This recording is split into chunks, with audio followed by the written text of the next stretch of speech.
রাজনৈতিক পট পরিবর্তনের পর থেকেই বাংলাদেশ ও ভারতের মধ্যকার সম্পর্কে টানাপোড়েন দেখা দিয়েছে। উত্তেজনা ছড়িয়ে পড়েছে সীমান্ত এলাকায়ও। এমন পরিস্থিতিতে ভারতের প্রায় অর্ধ শতাধিক গণমাধ্যমে বেশ কিছু ভুয়া রিপোর্ট দেখানো হয়েছে, যা উত্তেজনা আরও বাড়িয়ে দিয়েছে। আর এই রিপোর্টগুলোকে ভিত্তিহীন বলে নিশ্চিত করেছে তথ্য যাচাই সংস্থা রিউমার স্ক্যানার। তাহলে ভারতের কোন গণমাধ্যম কতটা ভুয়া খবর ছড়ালো, বিস্তারিত জানাচ্ছেন শেখ ফরিদ।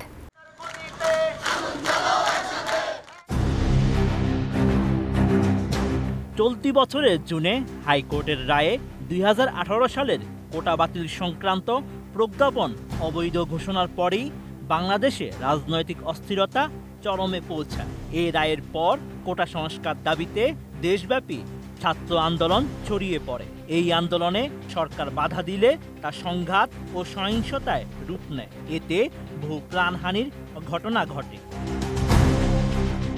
শেষ পর্যন্ত আন্দোলন সরকার পতনের এক দফা দাবিতে রূপ নেয়। এরই ফলস্বরূপ 5 আগস্ট গণ অভ্যুত্থানের মুখে প্রধানমন্ত্রীর পদ থেকে ক্ষমতাচ্যুত হয়ে ভারতে আশ্রয় নেন শেখ হাসিনা। সরকার পতনের পরেও সারা দেশে সংঘর্ষ, হত্যাকাণ্ড, ভাঙচুরের ঘটনা ঘটে।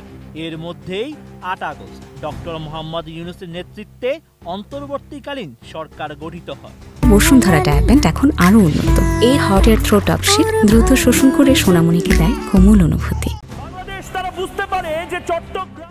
এই অভ্যন্তরীণ অস্থিরতা বাংলাদেশের সীমানা ছাড়িয়ে ভারতেও ব্যাপক প্রতিক্রিয়া জন্ম নেয়। শেখ হাসিনার সরকার পতনের পর ভারতীয় গণমাধ্যমগুলোতে বাংলাদেশের বিষয় নিয়ে ছড়ানো হচ্ছে একের পর এক গুজব। রাজনৈতিক পট পরিবর্তনের পর 12ই আগস্ট থেকে 5 ডিসেম্বর পর্যন্ত ভারতীয় গণমাধ্যমে প্রচারিত অন্তত 13টি ভুয়া খবর পাওয়া গেছে। এমন ভুয়া খবর প্রচারের তালিকায় ভারতের অন্তত 49টি গণমাধ্যমের নাম উঠে এসেছে। আর এই রিপোর্টগুলোকে ভিত্তিহীন বলে নিশ্চিত করেছে রিউমার স্ক্যানার। এর মধ্যে রিপাবলিক বাংলা সর্বাধিক 5টি গুজব প্রচার করেছে।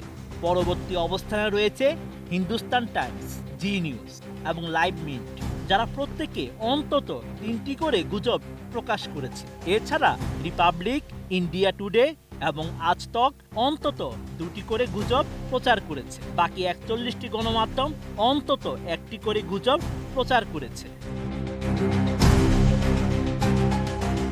এসব গুজবের মধ্যে ছিল শেখ হাসিনার পদত্যাগের পর তার নামে ভুয়া খোলা চিঠি, ডক্টর মোহাম্মদ ইউনূস আইসিইউতে ভর্তি হওয়ার ভুয়া খবর, বাংলাদেশে নিষিদ্ধ জঙ্গি সংগঠনগুলোর উপর নিষেধাজ্ঞা তুলে নেওয়ার ভিত্তিহীন দাবি, ট্রাম্পের বিজয়ের পর ডক্টর ইউনূস ফ্রান্সে পালিয়ে যাওয়ার ভুয়া দাবি, পাকিস্তানি জাহাজের মাধ্যমে অস্ত্র আনার মিথ্যা দাবি। গুজবের মধ্যে আরও রয়েছে নিহত আইনজীবী সাইফুল ইসলামকে চিন্ময় কৃষ্ণ দাসের আইনজীবী হিসেবে প্রচার, বাংলাদেশে ভারতীয় চ্যানেল বন্ধ হওয়া গুজব, বাংলাদেশে মুসলিমদের হামলায় হিন্দু মন্দিরে প্রতিমা ভাঙচুরের দাবিতে ভারতের প্রতিমা বিসর্জনের ভিডিও প্রচার, শ্যামলী পরিবহনের বাসে হামলার মিথ্যা তথ্য, চিন্ময় কৃষ্ণ দাসের আইনজীবীর উপর হামলার ভুয়া দাবি এবং বাংলাদেশে জঙ্গি হামলা হতে পারে জানিয়ে যুক্তরাজ্য ভ্রমণ সতর্কতা জারির বিভ্রান্তিকর খবর।